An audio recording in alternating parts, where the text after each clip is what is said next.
Alright, well today I'm going to just broadcast how much of a nerd I am by making a YouTube video of my Yu-Gi-Oh deck.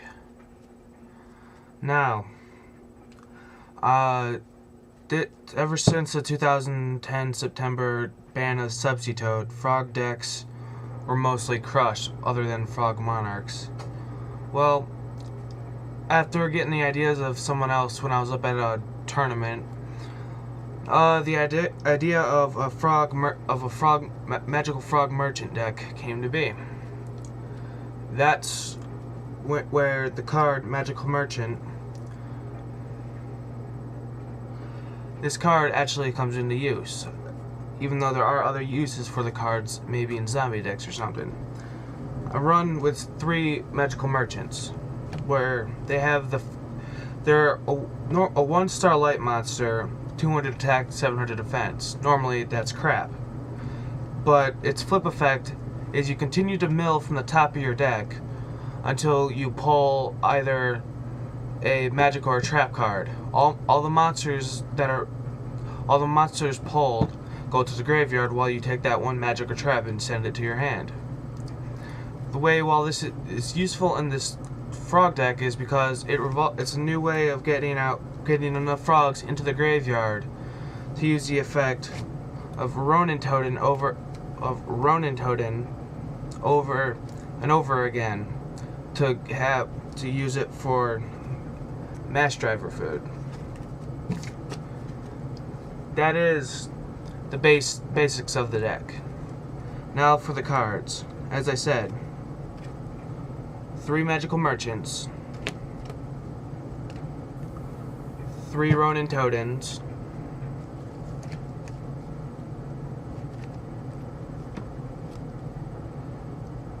3 Treeborn Frogs,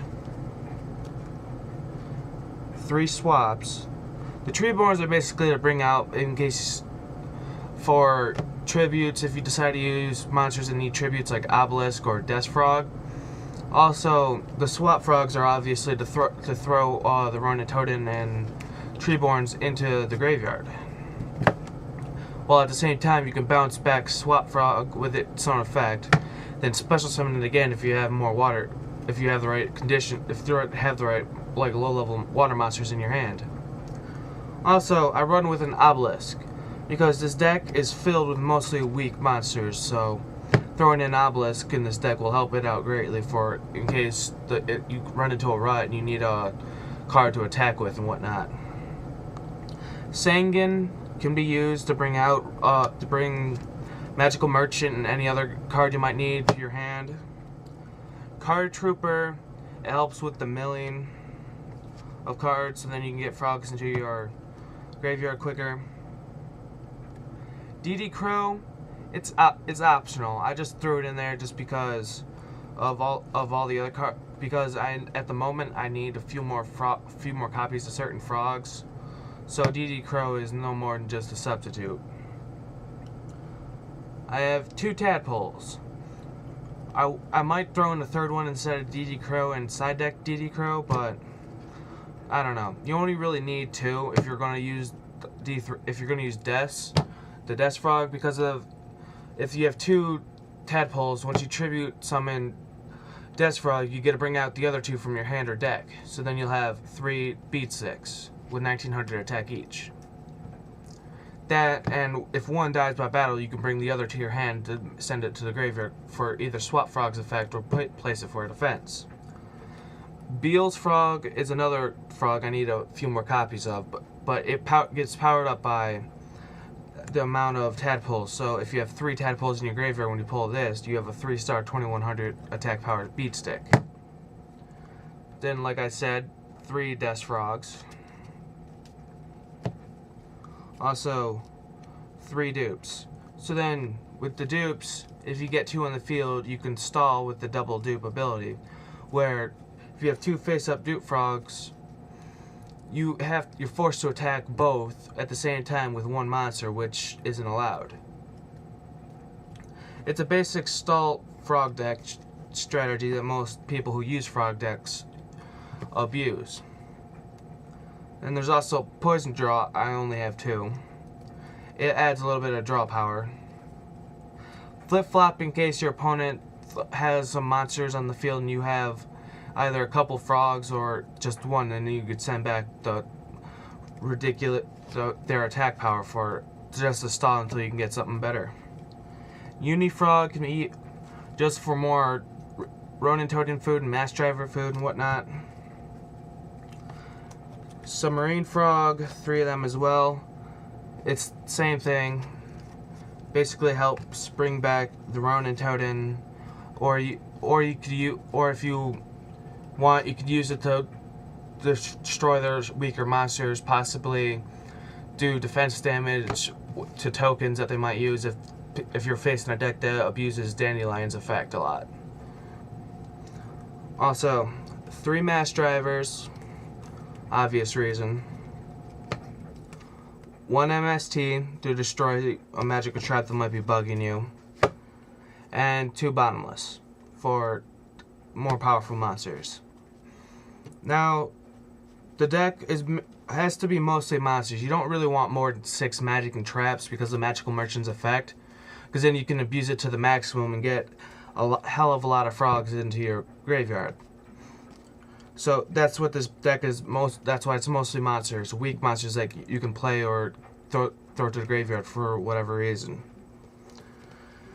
Now you might want to, if you want, you could switch out a few cards here and there for the spell and traps if they help with your deck or anything.